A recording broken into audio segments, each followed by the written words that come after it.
Бұл конус жазбасы. Каме жазбаларды тағы бір көр. Пирамида жазбасы бір шаршы. Пирамида табаны және бүйір жақтары болатын 4-3 бұрыштан тұрады.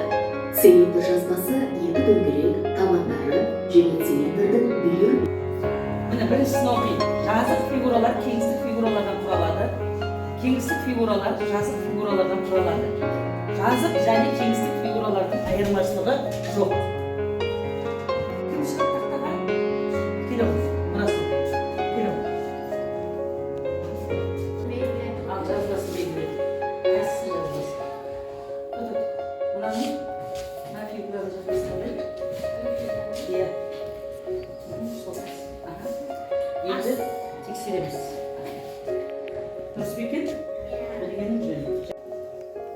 Не дейді? Фигураның жазбасын белгіле дейді. Ал кім шығады? Кім шығады?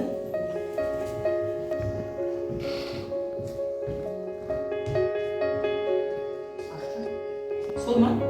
Ойлайсың? Не болды? Дұрыс емес болды, иә? Асығыстық жасап жүреді, иә? Негізінде ол қайсы екен? Негізінде қайсы екен? Дұрыс жауабын көріп жіберейік. Дұрыс жауабы міне. Ортасында міне. Алға қарай. Кім шығады? Былай дейді.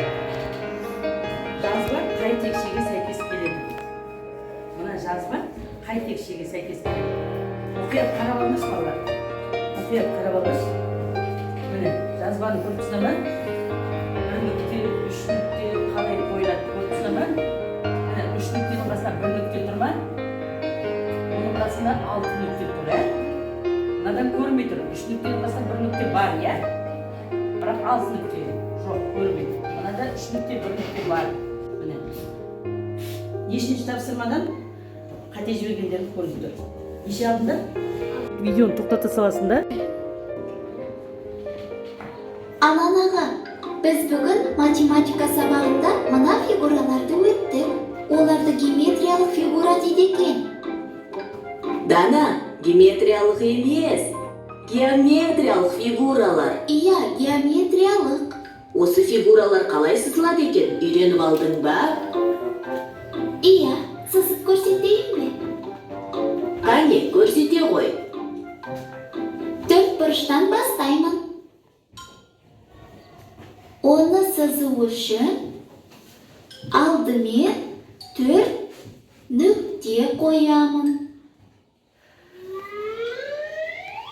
Осы нүктелерді кесінділермен қосамын.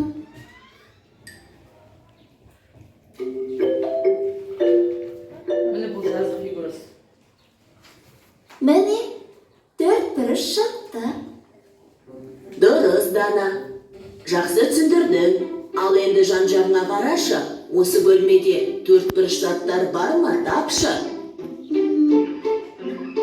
Ана қабырғада ілулі тұрған кесте, сөре, парта, кітап, бәрі 4 бұрышты. Дұрыс, Дана. 4 бұрыштың да түрлері бар. Мысалы, тік 4 бұрыш.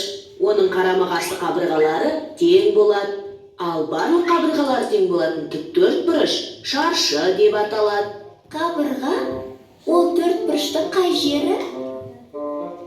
Қара, 4 бұрыш салу үшін сен қанша нүкте салдың? 4. Емес ойыны. Бастаймыз. 4 бұрыш салу үшін алдымен 3 нүкте белгілеп алып, оларды бір-біріне кесінділермен қосамыз. Дұрыс емес. Енді нүктелерді қосатын кесінділер бұрыш деп аталады. Дұрыс па, дұрыс емес па? Әрине дұрыс емес. Тік 4 бұрыштың қарама-қарсы қабырғалары өзара тең болады.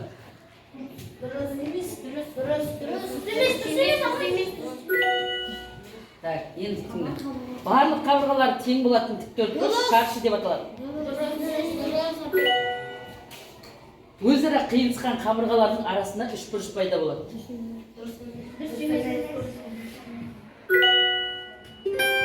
Міне, Нешеуін дұрысқа жауап беріңдер, нешеуін дұрыс? Біреуіне